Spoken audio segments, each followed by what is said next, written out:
ஹேகைஸ், நம்ம இந்த vanilla snow eagle அப்படிங்கிற இந்த சீரீஸோட எபிசோட் 4ல் என்ன நடந்துச்சு அப்படிங்கிறத பற்றி தான் பார்க்க போகிறோம். வீடியோக்குள்ளே போகிறதுக்கு முன்னாடி நம்ம சேனலை சப்ஸ்கிரைப் பண்ணாதவங்க சப்ஸ்கிரைப் பண்ணிக்கோங்க. அப்படியே மறக்காமல் பக்கத்தில் உள்ள பெல் ஐக்கானையும் கிளிக் பண்ணிக்கோங்க. நம்ம ஹீரோயின் ஸ்னோ வேலியில் அட்டாக் பண்ணும்போது எனக்கு என்ன நடந்துச்சுன்னு உனக்கு தெரியுமா? அவன் என்னாச்சுன்னு கேட்க என் அப்பா அம்மாவை பற்றின ஞாபகங்கள் எனக்கு வந்துச்சு. ஐயோ, எனக்கு என் அப்பா அம்மாவை பற்றி எதுவுமே தெரியாது, இதில் உன்னோடத்தை பற்றி எனக்கு என்ன தெரிய போகுது? அவன் உண்மையதான் சொல்கிறாங்கிற மாதிரி அவங்களுக்கும் தோணுது. அவனை திரும்ப தூக்கிட்டு போய் ஜெயிலே போட சொல்லிடுறாங்க. நம்ம ஹீரோ இப்ப திரும்ப அவங்க இடத்துக்கே வந்துடுறாரு. அவருக்கு ட்ரீட்மெண்ட்லாம் பார்த்து அவரை படுக்க வச்சிருக்க அவரோட தம்பி அவசர அவசரமா அவருக்கு என்னாச்சுன்னு பார்க்க வராரு. அவர் அண்ணன் நிலைமையை பார்க்கும்போது அவருக்கு ரொம்பவே கஷ்டமா இருக்கு. அம்மாவை காப்பாத்துதான் இவன் போயிருந்தானா? நம்ம பாம்பு சிங்கமும் இது அவனோட தப்பு இல்ல, நமக்கு பிரச்சனை வந்துடக்கூடாதுங்கிறதுக்காக தான் நம்ம கிட்ட எதுவுமே சொல்லாம அவனே தனியா போயிருக்கான். நாங்க மட்டும் சரியான நேரத்துல போலனா அவனை காப்பாத்திருக்கவே முடியாது. நான் ஒன்னும் அவனை தப்பு சொல்ல, எல்லா தப்புக்கும் நான் தான் காரணம். நான் மட்டும் பவர்ஃபுல்லா இருந்திருந்தேன்னா எனக்கு இந்த மாதிரி ஆயிருக்குமா? அவர் ஒரு பக்கம் அழுதுட்டு கிளம்பிடுறாரு. இப்ப அப்படியே அந்த டிராகன் மவுண்டைன் அவன் எதுக்காக நம்ம கொல்லாம ஒண்ணுமே விட்டு வச்சிருக்கோம். டிஸ்ட்ரிக்ஷன் ஹெட் கெட்டவன் தான், அதுக்காக அவனை நம்ம கொன்னே ஆகணுமா என்ன? அவன் உயிரோட இருந்தா என்ன பிரயோஜனம் நம்ம யோசிக்கலாம். ஒருவேளை அவனை வச்சு அந்த கிரேட்டரை போட்டு அவனை பிடிக்க முடிஞ்சா நல்லது தானே. அவங்க எல்லாருமே அந்த ஐடியாக்கு ஓகே சொல்லிடுறாங்க. ஆனா அவன் இங்கே இருந்தா அந்த கிரேட்டர் வெளியே வர்றது கஷ்டம். நம்ம அவனை வாட்டர் டெம்பிளுக்கு மாத்திடலாம். சரி, அவன் சாகாம பாத்துக்கிறது உங்களோட பொறுப்பு. நம்ம செங்ஃபெங்க்கு ஒரே யோசனையா இருக்கு. டீமன்ஸோட பிளான்குள்ள நம்ம மூக்க நுழைக்க ஆரம்பிச்சிட்டோம். அவங்க கண்டிப்பா சும்மா இருக்க மாட்டாங்க.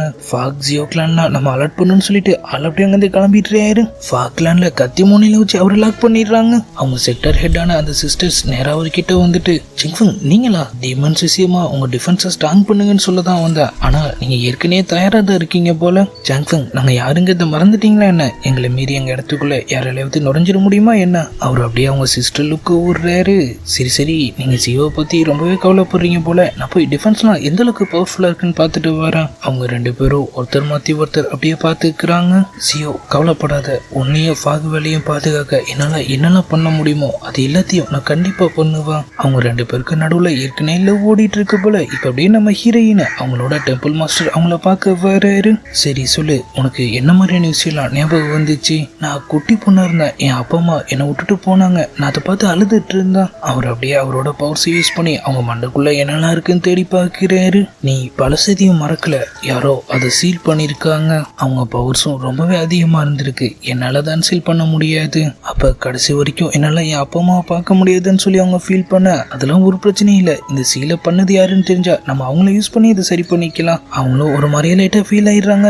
மாஸ்டர், ரொம்பவே தேங்க்ஸ். நீங்க மட்டும் என்ன வாட்டர் டெம்பிள்ல சேர்த்துக்கலாம்னா இப்ப நான் யாருமே இல்லாத ஒரு அனாதையா இருந்திருப்பேன். நீ வழக்கமா இந்த மாதிரி சென்டிமெண்டா பேச மாட்டியே, உனக்கு ஏதாவது வேலை ஆகணுமா என்ன? அவங்க அதெல்லாம் ஒண்ணு இல்லைன்னு சொல்லிட்டு அப்படியே அவரு கையை பிடிச்சி ஃபீல் பண்ணிட்டு இருக்கிற மாதிரி காமிச்சதோட யூசி இப்ப திரும்ப அவங்க இடத்துக்கு வந்துடுறாங்க. அங்க இருந்த மைட்ஸ் எல்லாம் அவங்களுக்கு வணக்க போட, சத்தம் போடாதீங்க, அப்ப கண்டுபிடிச்சிருவாரு. அவர் ஏற்கனவே அவங்க பின்னாடிதான் இருக்காரு. நீ என்ன பண்ணி வச்சிருக்க? மெயின் ஆளுக்கு வா. ஐயோ, இன்னைக்கு சங்கு கன்ஃபார்ம். அங்க காங்கோன்னு சொல்லி ஒருத்தர் இருக்கா, மாட்டேன் இன்னைக்கு வெளுத்தெடுக்க போறாரு. அப்ப எனக்கு கொடுக்கறதுலாம் நான் உடம்பு கொடுப்பேங்கிறத மறந்துட்டியாடான்னு சொல்லி அவங்க அப்படியே அவருக்கு அதை பிடிச்சி தர தரனங்க இழுத்துட்டு போயிடுறாங்க. அப்ப நான் வேணும்னு இந்த ரூட்ல வரல, நான் என் ஃப்ரெண்டை பார்க்க போயிருந்தேன். திரும்ப வர வழியில ஒரு பிசினஸ் டீல் வந்துச்சு, அதான் சரின்னு சொல்லி ரூட்டை மாத்திட்டேன். நீ செஞ்சது எவ்வளவு ஆபத்தான விஷயம் தெரியுமா? இதுக்கு மேலே சரிப்பட்டு வராது. உனக்கு 18 வயசு ஆயிடுச்சு, சீக்கிரமா உனக்கு ஒரு கல்யாணத்தை பண்ணதான் சரிப்பட்டு வருவ. பிசினஸ் எல்லாம் இனிமே தம்பி பார்த்துப்பான். என்னது இது வீணா போனவனா? இவனுக்கு அறிவே கிடையாது. எப்ப பார்த்தாலும் ஃபைட்டு வெப்பன்னு சுத்திட்டு இருக்கான். ஒன்னு 41 சொல்றப்பையா இவன் கையிலே பிசினஸ் கொடுக்க போறீங்க? சூப்பர், இன்னும் கொஞ்சம் சொல்லி அவர் ஒரு பக்கம் சைட்ல இருந்து சிக்னல் கொடுத்துட்டு இருக்காரு. ஆனா அப்ப அதெல்லாம் கேட்கிற மாதிரி தெரியல. அவனுக்கு கணக்கு வரலன்னா அதை நான் கத்து தர போறேன். அவன் கண்டிப்பா ஒரு நாள் உன்னை விட திறமையா நம்ம பிசினஸ் எடுத்து நடத்துவான். அட போங்கப்பா, உங்க அக்கௌண்ட் புக்கை பார்த்தாலே எனக்கு மனசு கஷ்டமா இருக்கு. 2 வாட்டி அதுல இருக்கிறதெல்லாம் புரிஞ்சுக்க ட்ரை பண்ணி நான் மயக்கப்பட்டே விழுந்துட்டேன். நம்மள இதெல்லாம் இருக்காதீங்க, வேணா என் அக்காக்கு இதெல்லாம் கத்து கொடுங்க, அவ பிசினஸ பார்த்துப்பா, எல்லாம் எனக்கு தெரியும். அவங்கள அப்படியே எந்திரிக்க சொல்லிட்டு, உனக்கு ஏத்த பையனை நான் கண்டுபிடிச்சிட்டேன். சின்ன வயசுலயே முடிவு பண்ணதான். ஆனா அதுக்குள்ள அவங்க ஃபேமிலியில நிறைய பிரச்சனை நடந்துருச்சு. சரி, நீ போய் கொஞ்சம் ரெஸ்ட் எடுத்துட்டு ரெடி ஆகு, அப்புறமா நான் உன்னை அங்க கூட்டு போறேன். அவங்களும் டென்ஷன் ஆயிடுறாங்க. அப்போ அவங்க கிட்ட ஏற்கனவே சொல்லிட்டேன், நான் கல்யாணம் பண்ணிக்கிட்டா என் மனசுக்கு பிடிச்ச பையனை தான் கட்டிப்பேன், அப்படி இல்லைன்னா கடைசி வரைக்கும் நான் இப்படியே தான் இருப்பேன். மொத்த பேரும் சபையை கழிச்சிட்டு எஸ்கேப் ஆயிடுறாங்க. எனக்குன்னு பிறந்திருக்கு பாருன்னு சொல்லி அவர் ஒரு பக்கம் காண்டாயிட்டு இருக்கு. நம்ம ஹீரோ மயக்கத்துல இருந்து எந்திரிச்சிடுறாரு. நம்ம பாம்பு சிங்கம் அவர் தம்பிலாம் கூட அங்க வந்துடுறாங்க. அவங்களுக்கு என்ன சொல்றதுன்னே தெரியல. அவருக்கும் சம காண்டாகுது. அங்கிருந்து எந்திரிச்சு அப்படியே வெளியே போயிடுறாரு. போன ஒரு ஈட்டி எடுத்துட்டு அவரோட ட்ரைனிங் ஸ்டார்ட் பண்ண அவங்க எல்லாருக்கும் அவருக்கு எப்படி சமாதானம் சொல்றதுன்னே தெரியல. அங்கிள் அவனை எப்படி தடுத்து நிறுத்துங்க, அவன் காயம் கூட ஒன்றும் சரியாகல. வீடு அவன் கோவத்தை வெளிப்படுத்தினாதான் கொஞ்சம் அமைதியாவா. நம்ம ஹீரோக்கு செம கடுப்பாகுது. அவ்வளவு கஷ்டப்பட்டு அவர் அம்மா முன்னாடி வரைக்கும் போய் இருந்திருப்பாரு. ஆனா அவரு காப்பாத்துறதுக்கு பதிலா அவர் அம்மா அவர் அங்கிருந்து காப்பாத்தி அனுப்பி வச்சு இருந்திருப்பாங்க. அதை நினைக்கும் போது அவருக்கு இன்னமும் கஷ்டமா இருக்கு. அதே வெறியோட அவரை ட்ரைனிங் எடுத்துட்டு இருக்க நம்ம பாம்புங்கள் அவரை பார்க்க வராரு. ஸ்னோய்கள், நீ உன்னை இந்த அளவுக்கு ஸ்ட்ரெயின் பண்ணக்கூடாது. செகண்ட் லெவல்ல இருந்து தேர்ட் லெவல் போறது ஒன்றும் அவ்வளவு சாதாரண விஷயம் இல்ல. உன் குய் ஃப்ளோவை கட்டுப்படுத்தணும். அதுக்கான நேரத்தையும் காலத்தையும் நீ கொடுத்தே ஆகணும். அவருக்கு அப்பதான் நம்ம செங்ஃபங் அவருக்கு பவர் கொடுத்த விஷயம் ஞாபகத்துக்கு வருது. நான் செங்ஃபங் அகாடமியில சேர போறேன். அவரும் லைட்டா குசியா போயிடுறாரு. இப்பதான் நீங்க எங்க வழிக்கு வந்திருக்கீங்க. நான் சீக்கிரமாவே அதுக்கான எல்லாருப்படியும் பண்ணிடுறேன். அதுக்கு முன்னாடி சில கெஸ்ட்லாம் அவங்கள பார்க்க வந்திருக்காங்க. நம்ம போலாமா? பேலஸ்குள்ள ஹாங்காயோ யூசியோ அவருக்காக வெயிட் பண்ணிட்டு இருக்காங்க. அங்கிருந்த நம்ம ஹீரோவோட தம்பியை பார்த்துட்டு, ஓ இவன் தான் அப்போ நமக்கு பார்த்த மாப்பிள்ளையா? இந்த முட்டைக்கோஸ் தலையின நான் கண்டிப்பா கட்டிக்க மாட்டேன். அவங்க அப்படியே அவர்கிட்ட போயிட்டு அரிப்புக்கு போடுற சில ஹெர்பல்ஸை பத்தி நான் கேட்குறாங்க. ஆமா இதெல்லாம் உங்களுக்கு எதுக்காக? அது எனக்கு ரொம்ப நாளைக்கு முன்னாடி சொறி சரங்கெல்லாம் வந்துச்சு. இப்போவும் திரும்ப உடம்புலாம் அரிக்க ஆரம்பிக்கிற மாதிரி இருக்கு. அதான் கேட்டான். நம்ம சிங்க அங்கிள் வந்து அவரை காப்பாத்திடுறாரு. கிட்ட வராத. டே ஹாங்காய், சின்ன வயசுல எங்க கூட சம்மந்தம் பேசிட்டு நாங்க பிரச்சனையில இருக்கோம் தெரிஞ்ச உடனே எங்களை கை விட்டுட்ட. இப்ப திரும்ப சொறி பிடிச்சவன் பொண்ணு கூட்டிட்டு வந்து எங்க கிளான் மொத்தத்தையும் சொரிய வைக்க பாக்கிறியா? உனக்கு அடிச்சு கொதறிடானு சொல்லி அவர் குதிக்க ஆரம்பிச்சிடுறாரு. நம்ம தம்பி அவரை அமைதியாக்கிட்டு இருக்க. அட அப்பெல்லாம் எதுவும் இல்ல, அவன் விளாண்டுட்டு இருக்கா. அதுவும் இல்லாம உங்களுக்கு மட்டும்தான் பிரச்சனை நினைச்சிங்களா? எங்க சைட்லயும் என் பிசினஸ்ல நிறைய பிரச்சனை வந்துருச்சு.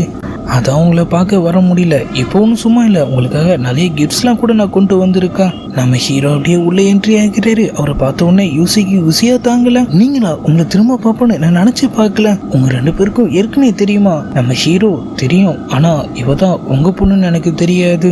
நம்ம தம்பி, அண்ணா இவளுக்கு சூரி. அடட, நான் சும்மா குட்டி தம்பியோட விளையாண்டுட்டு இருந்தேன். அப்ப கொண்டு வந்த கிஃப்டை காட்டுங்க. நம்ம ஹீரோ சீக்கிரம் ஹீல் ஆகிறதுக்காக ஃபர்ஸ்ட் கிளாஸ் யான் ஸ்டோன் அவர் கொண்டு வந்திருக்காரு. அவங்களும் சரின்னு அதை வாங்கிக்கிறாங்க. அதே நேரத்துல நம்ம செங்ஃபங்கும் அவங்க இடத்த விட்டு கிளம்பி ரெடி ஆயிடுறாரு.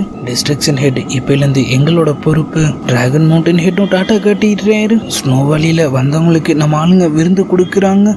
நம்ம ஹாங்காய், சின்ன வயசுல உன்னை பார்த்தது. அப்ப உன் அப்பா கூட நம்ம எல்லாரும் ஒன்னா உட்காந்து சாப்பிட்டோம். உன் கல்யாணத்தை பத்திலாம் கூட நாங்க பேசி வச்சிருந்தோம். அவரு சாக்காயிடுறாரு. என்னது கல்யாணமா? ஆமா, அப்ப உனக்கு 2 வயசு இருக்கும், என் பொண்ணுக்கு 1 வயசு. உங்களை பாக்குறவங்களாம் உங்க ஜோடி பொறுத்து ரொம்பவே நல்லா இருக்குன்னு சொன்னாங்க.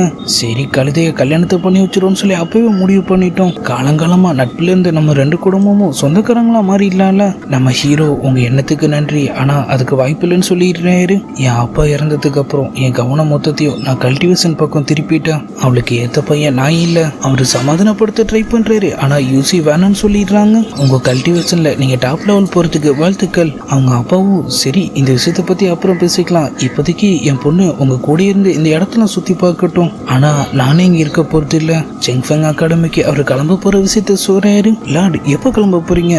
இப்பவே. நம்ம யூசியும் அவங்க அப்பாவையும் மொதல் அங்கேருந்து பார்சல் பண்ணி அனுப்பிடுறாங்க.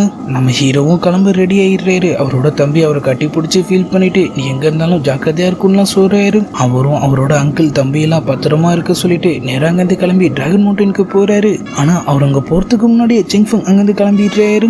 எப்ப கிளம்புனாங்க? இப்பதான் ஒரு 2 மணி நேரம் இருக்கும். சரி நான் பாத்துக்கிறேன்னு சொல்லிட்டு அவரும் அவசர அவசரமா அங்கேருந்து கிளம்ப. ஆனா மாஸ்டர், நீங்க டிஸ்ட்ரிக்ஷன் ஹெட் அவங்க கூட இருக்கிறது சொல்லல. இவனை பார்த்தா உனக்கு என்ன தோணுது? 10 வருஷத்துக்கு முன்னாடி ஒன்றும் இல்லாமல் இருந்தான். 10 வருஷமா ட்ரைனிங் எடுத்தோம், அவனுக்கு எந்த பவர்ஸும் கிடைக்கல.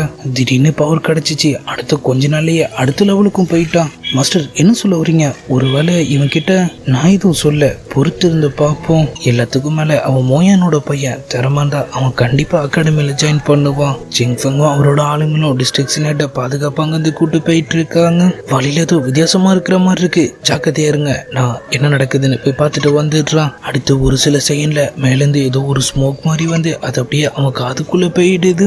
ஆள் ஒரு மாதிரியே கண்ட்ரோலை இழந்துடுறான். அந்த கூண்டெல்லாம் உடச்சு பறக்க விட்டுட்டு அவங்க ஆளுங்க எல்லாரையும் துவம்சம் பண்ணிட்டு இருக்கு. டக்குன்னு அந்த கிரே ரோப்பும் உள்ள பூந்துடுறான். சண்டை பயங்கரமா போயிட்டு இருக்கு. நம்ம ஹீரோயினுக்கு ஹெல்ப் பண்றதுக்காக எங்கிருந்து வந்தான்னு தெரியல. ஆனா நம்ம ஹீரோ உள்ள பூந்துடுறாரு. அவங்க 2 பேரும் சேர்ந்து அவனை செமையா சமாளிக்கிறாங்க. ஆனா அவனோட போர்ஸும் ரொம்பவே அதிகமா இருக்கு. அவன் தனியாலவே அவங்க 2 பேரையுமே சமாளிக்கிறான். அவன் அப்படியே அவங்கள போட்டு தள்ளுற மாதிரி வர டக்குனு காத்து பொழந்துட்டு நம்ம செங்ஃபங் உள்ள வந்துடுறாரு. அவர் வந்த உடனே வழக்கம் போல ஆளுங்கிருந்து தெரிச்சு ஓடிடுறான். அவனை துரத்திட்டு நம்ம ஹீரோவும் பின்னாடி போக டிஸ்ட்ரக்ஷன் ஹெட் அந்த ஸ்மோக் வெளியே போய் ரொம்பவே பாதிக்கப்பட்டு வாங்கிடுறான். இவன் செத்துட்டு இருக்கான். நம்ம செங்ஃபெங் என்னாச்சுன்னு பார்க்கிறாரு. ஒரு பூச்சி மாதிரி ஒண்ணு கிடைக்குது.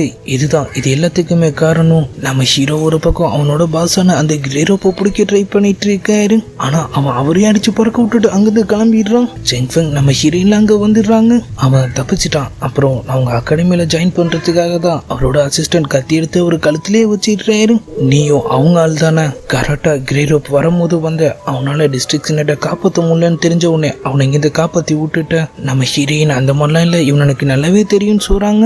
அதெல்லாம் எனக்கு தெரியாது, நீ இவங்க கூட வந்தே ஆகணும். அதை தானடா நானும் இவ்வளோ நேரம் சொல்லிட்டு இருந்தேன். இப்போ அப்படியே நம்ம ஹீரோவோட குட்டி தம்பி அவரோட டோக்கன் ஆட்டையை போட்டுட்டு நேராக டிராகன் மவுண்டனுக்கு வந்துடுறாரு. அவனுங்களும் அதை செக் பண்ணிட்டு அவர் உள்ள அனுப்பி வச்சிடுறானுங்க. டிராகன் மவுண்டன் ஹெட்டான சி எதுவுமே தெரியாத மாதிரி பிளாக் அயன் டோக்கனா, சரி சொல்லு உனக்கு என்ன வேணும்? எனக்கு மோயங் சூவை பத்தி தெரியணும், அவங்க என்னோட அம்மா. அப்ப நீ ஜியோட தம்பியா? அவனோட டோக்கனை திருடிட்டு வந்திருக்க. அவர் அந்த மாதிரிலாம் இல்ல, என் அம்மா எங்க இருக்காங்கன்னு சொல்லிடுங்கன்னு சொல்லி சவுண்ட கொடுக்குறாரு. டக்குனு டென்ஷன் ஆன மாஸ்டர் ஒரே போட்டு அவரை பறக்க விட்டுட்டு, நீ இவ்வளவு வீக்கா இருக்கிறதுனால தான் அவன் உன்கிட்ட இருந்து எல்லா உண்மையும் மறைச்சிருக்கான்.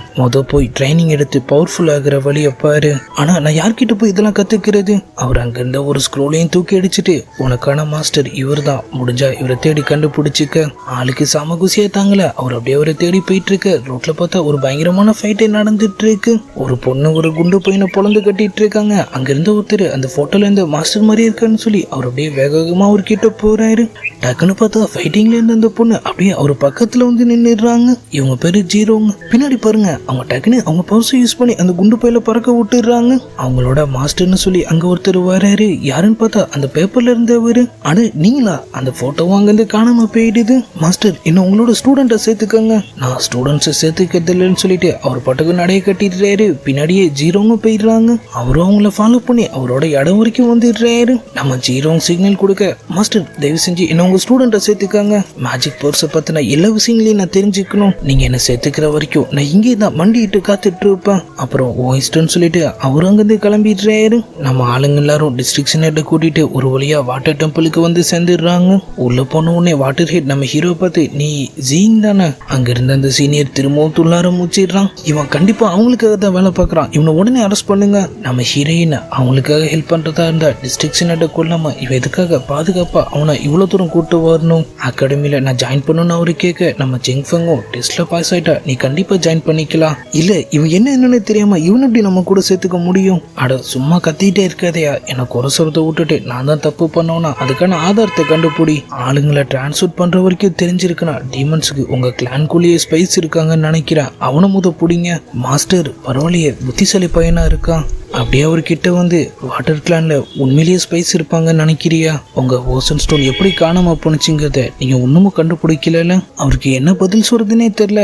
நான் உங்களுக்கு ஹெல்ப் பண்றேன். முதல் விஷயம், நான் குற்றவாளி இல்லைங்கிறத நிரூபிக்கிறதுக்காக. ரெண்டாவது, உங்க கிளானை டீமன்ஸ் கிட்ட இருந்து பாதுகாக்கிறதுக்காக. அந்த சீனியர் திரும்பவும் கத்த ஆரம்பிச்சிடறான். அது பிறகு கிளான்குள்ள போந்து நீ இஷ்டத்துக்கு முடிவு எடுப்பியா? ஆனா வாட்டர் ஹெட் அவன் வாய மூடிடுறாரு.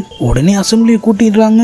ஓசன் ஸ்டோனை தொட்டுட்டு இந்த பவுடரை தொட்டா உடனே அவங்க டீமன் பாய்சன் ஏறி இறந்துருவாங்க.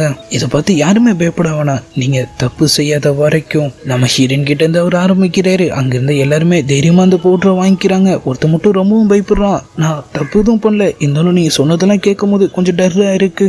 அவன் கையிலையும் கொடுத்துட்டு அடுத்ததா திருட்டு மொழி முழிச்சிட்டு இருந்த ஒருத்தன் கையிலையும் கொடுத்துட்டு அவன் பக்கத்துல இருந்த அந்த சீனியர் கிட்டே அதை கொடுக்கிறாரு. சீனியரோட மொழியும் சரியில்லை. இவன் எதுக்கு இப்ப நல்ல மாதிரி மூஞ்சி வச்சிட்டு இருக்கான்? உன் கழுத்துல பாரு, இது என்ன அடையாளம்? ஆள் பதறி போயிடுறான். ஐயோ நான் இது பண்ணல. கழுத்து தொட்டவுடனே அந்த இடம் அப்படியே எரிய ஆரம்பிச்சிருது. தயவு செஞ்சு என்ன காப்பாத்துங்க மாஸ்டர். அட துரோகி, அப்ப நீ தான் அந்த வேலையை பண்ணியா? பக்கத்துல இந்த கத்தி எடுத்து கழுத்து எடுத்துட்டு ஆள் கதையை முடிச்சுக்கிறான். சரி இப்ப நீ சொல்லு.